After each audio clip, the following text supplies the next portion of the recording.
నీ ఉత్తరంలో ప్రస్తావించిన కర్మ సిద్ధాంతం హిందువుల తాత్విక చింతనలో స్థిరపడిపోయిన సిద్ధాంతమే.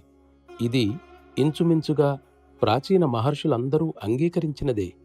అంత మాత్రాన మనకు జరుగుతున్న వాటిని ఏ మాత్రమూ పట్టించుకోకుండా ఉంటూ కష్టాలు పాలవమని కాదు.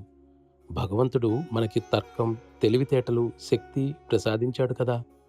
మనం విషయాలను సరిగ్గా అర్థం చేసుకుని ఒక నిర్ధారణకు వచ్చి మన నిష్పాక్షికమైన నిర్ధారణ ప్రకారం సరైనదని, న్యాయమైనదని అనిపించిన దాన్ని సాధించటానికి మనకున్న శక్తిని, బలాన్ని ఉపయోగించాలి.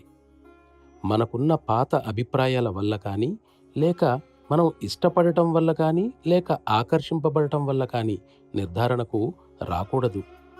మనం కేవలం విషయాల ఔన్నత్యాన్ని బట్టి సరైనది, న్యాయమైనది కాబట్టి స్వీకరించాలి గాని మన అయిష్టాలను బట్టి కాదు. ఇది సాధించగలిగినప్పుడు మన ఆలోచనలు, చర్యలు అన్నీ కూడా కర్తవ్యం అనే రూపాన్ని దాలుస్తాయి. తద్వారా మనం ఫలితాల బాధ్యత నుండి విముక్తులమవుతాం. ఆ విధంగా మన ప్రయత్నాలలో విజయం చేకూరినా, వైఫల్యం చెందినా కూడా మనకు ఒకలాగే ఉంటుంది.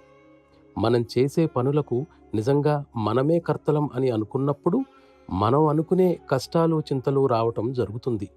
మరి ఈ భావన నిజమైన భక్తికి చాలా దూరంలో ఉంది. ఇక శరణాగతి గురించి చెప్పనవసరమే లేదు.